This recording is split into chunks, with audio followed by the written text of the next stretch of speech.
Christmas feels different now, doesn't it? Not because we lost the meaning, but because we grew up.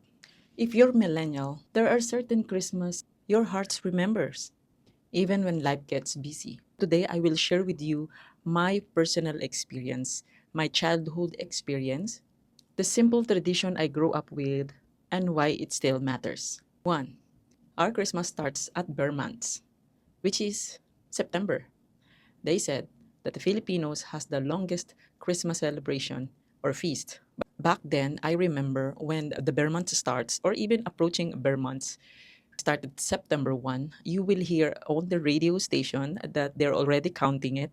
I'll count down it and you will hear Christmas songs, especially Jose Marichan song and even Mariah Carey song playing on the radios, playing on the jeepneys, which is our public transportation in the Philippines. And also, you will hear it from different households and in our neighborhoods everywhere. And you will hear it also in a small local store in every neighborhoods or small streets and communities. It wasn't about being commercial, but the anticipation and the excitements. That long countdown trained us hope to wait and to look forward to something joyful. And even when life is really hard, being kids that time, that slow build up and taught us patience and optimism.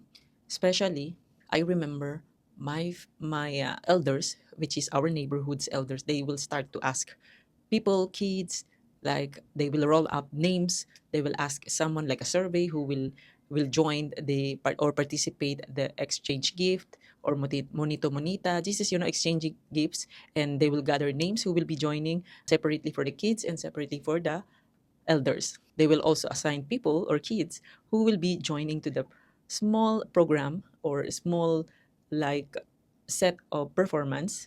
And for example, like dancing, singing, or anything like as your skills or your talent, they will also like add you on that. And then who will be the winner? There will be a good prizes. Number two, Christmas parties that made us feel seen and included. Back then, especially in our school and neighborhood as well, but started with the school, our teacher will start to group us who will be the group will participate. Same thing also in our neighborhood, who will be participating at the program, who will do this dance steps or singing programs.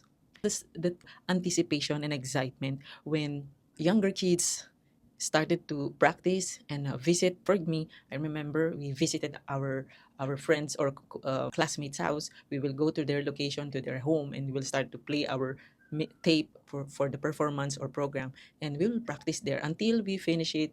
And it also most of the time it happens after our school, which is we're going home late at night. There's a feeling of excitement. There's a feeling of course, there's nervous as well, but there less of anxiety. And back then also same thing happens. There will be gifts, there will be surprises, there will be who will be the champion or who will be the best performance in the school. These programs taught us how to belong and to be part of something bigger with ourselves. The prizes, the gifts, and performance, this will give you a lot of encouragement and also confidence in a way because you are competing with each other, but it's a healthy competition because we're just celebrating Christmas. Number three is caroling house to house.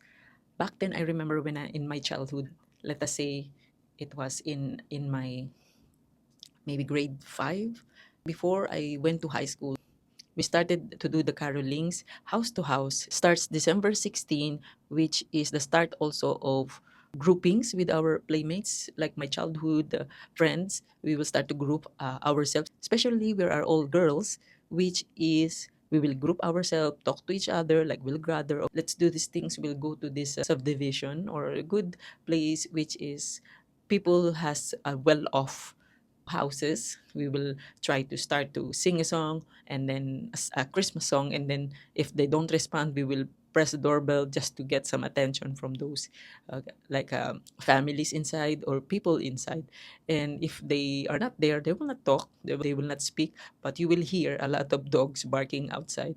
And the excitement part is when the dog or when the gate is open, or maybe the dogs are around, they will just bark at us. And we will run and they will chase after us. And the enjoyment of not to be not to be caught or not to be bit by the dogs is also one of the most challenging thing, because from then on we will be separated from somewhere else, and the only thing that we have to do is to gather each other again with one spot, mini store or mini store in our local area. And once we get separated, we have just to meet up there and again continue with the carolings.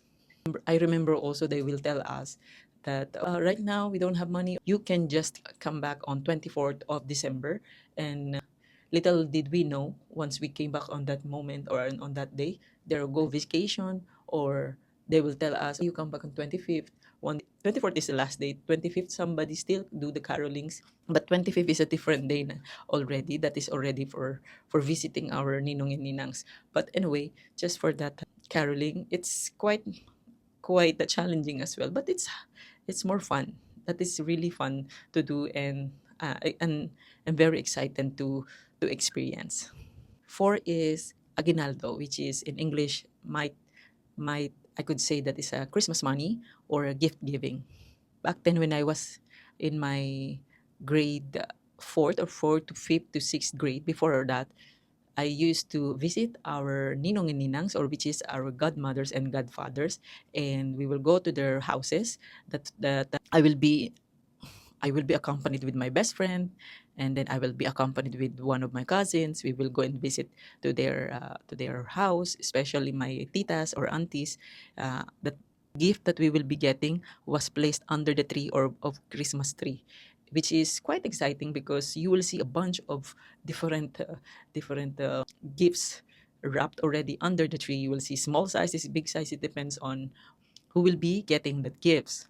And also, I remember also when I was in my childhood days, I told to my father, "Pa, why does my friend has this ninong of coming from abroad, having this gold earrings and gold necklace and stuff, because her ninong or ninang doesn't have child yet that time." And I said to my father that I want to have also the same. Of course, we were just young that time. And my father said, "You also have ninong and ninang," he said to me. And he said that tomorrow you go outside, when you see that the driver in the tricycle, which is a tricycle, small local public transportation in our street. He said, "You see that? That's your godfather. Once you ride on that, you pay for it and tell that you are my daughter. And then he will not accept your money, because I already informed him that you are godchild, maybe what you say, inaanak." And then I was saying, oh, it was funny because my father is really very funny that time. But yeah, just to add to that, it teaches us some respect, and it teaches us being grateful with the gifts that we are receiving. And whenever we are approaching that house or going to that house, we always say hi, and we always greet them with good morning, good afternoon, magandang umaga, magandang hapon po. Then with the po means that is for respect, and we will hand over our hand, mano po, just to give a respect with our godparents or godmothers and godfather. That also teaches us being grateful, the gratitude, and be appreciative. Number five is Simbang Gabi. That is, as we call it, like early morning church visit, attending homily early in the morning. Back then, I remember night before, me and my best friend will talk about, or one of who will be attending the church or go to the church. We will tell to each other or inform each other, tomorrow we'll go to the church. We will be like waking up 4 o'clock in the morning, and then we'll see each other. The only thing that I could wake up back then is when the dogs will be like barking, and you will just come to know, because it will be noisy. Even the dogs are having a very sensitive feeling. If somebody just small steps, footsteps, they will start to bark. And I will wake up in the morning, 4 a.m. We will walk 45 minutes from our home going to the church, and we will start this homily. And that kind of manner teach us to be more patient and give us hope. And it wasn't just the faith, but also discipline, reflection, and a shared silence that we learn to trust the process. Number six, elders' generosity and effort to make the kids happy and joy. The familiarity of joy, of togetherness, feeling of belonging on that community, and the reassurance that we are part of the community. That spirit that we are feeling back then in my childhood.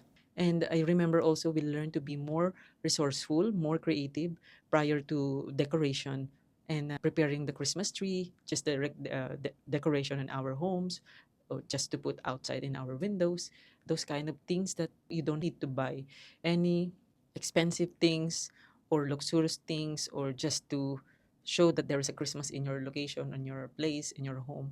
But being resourceful, being creative, it's much more appreciative on that moment. And I miss that also. I really miss that moment that, yes, you are using your talent, you're using your own creativity, and it's really good to learn that manner. Number seven, Christmas that felt shared and warmed and feel deeply human, very appreciative and open. Back then, in our compound, it's a small compound in our community or like neighborhood, you are open to go inside to their homes. It's not like they're not taking care of their homes, but everybody's welcome to each other's home.